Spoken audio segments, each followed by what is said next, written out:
This is a review of the Yuma's Turkey Tail Multivitamin Mushroom Chews.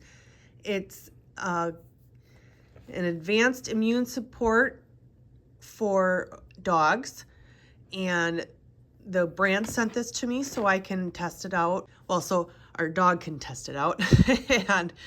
and this particular container has 170 chews.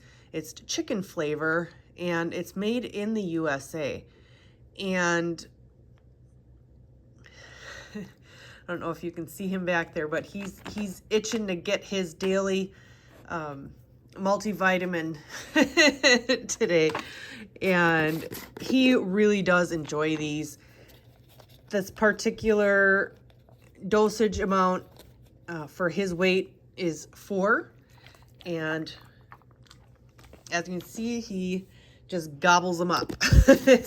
So really enjoy the fact that there's not only the mushrooms in this, but there's also some salmon oil, glucosamine, cranberry powder, basil powder, ashwagandha, and some multivitamins. And it also includes some probiotics.